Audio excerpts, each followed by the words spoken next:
তুই জানিস না মালের সাথে চাট না হলে আমার আবার গলা দিয়ে নামে না। বাবা মানে টুকু টুকু বন্ধু বন্ধু সব দোকান বন্ধ ছিল। কিন্তু এবার কি হবে?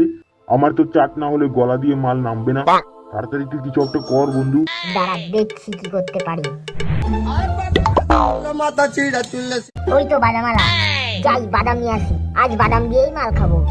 গলে চুড়ি মালা দিয়ে মোবাইলে বডি ভাঙা দিয়ে বাদাম বাদাম কত করে? মোবাইলে বডি গুলো 5 টাকা দাম। শুধু মোবাইলের বোর্ড লাগে?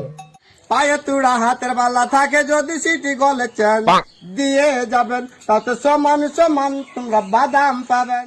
আমি এসব দিতে পারবো না, আমাকে 10 টাকার বাদাম দাও। পায়ে তুড়া হাতের বালা থাকে যদি সিটি গলে চেন দিয়ে যাবেন তাতে সমান সমান তোমরা বাদাম পাবেন। কাকু আমার কাছে এগুলোর কিছু নেই, আমাকে 10 টাকার বাদাম দাও, মাল খাবো। পায়ে তুড়া হাতের বালা থাকে যদি সিটি গলে চেন দিয়ে যাবেন তাতে সমান সমান তোমরা বাদাম পাবেন। এই বাড়া কাকু কতবার বলবো আমার কাছে এগুলো নেই, তুই বাড়া সেই থেকে একই কথা বলে যাচ্ছিস। কাঁচা বাদাম চা বাড়া তোর থেকে বাদামই কিনবো না, দুধ বাল চাট ছাড়াই মাল খেয়ে নেবো।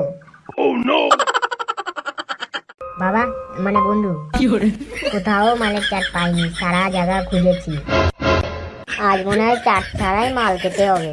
ঠিক আছে, আর চাট ছাড়াই ভাই, চল শুরু কর। আজ কদিন ধরে পটলার কোনো খবর নেই, মালটা মনে হয় উদুম কেলানি খেয়েছে ওর বাপের কাছে, আমারও তাই মনে হয়। আচ্ছা ঠিক আছে চল এখন। দাঁড়াও দাঁড়াও দাঁড়াও দাঁড়াও, ছোটুর আবার কি হলো? দাদা এইদিকে একটু দেখো। তা পটলার বাবা না, চল তো দেখি কি করছে। কিরে পটলা, তুই তোর বাবা পিকের মাঠে বসে, তুই তোর বাবার সামনে এসব কি করছিস?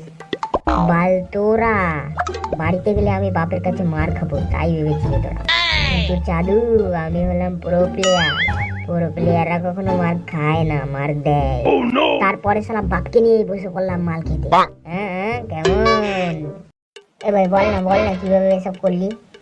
সেই যে একবার সবাই মিলে বাপকে গেলেছিলাম, তারপর থেকে মালটা স্মৃতি শক্তি হারিয়ে গিয়ে আমাকে বন্ধু বলে ডাকে আর আমাকে নিয়ে মাল খেতে চলে এসছে।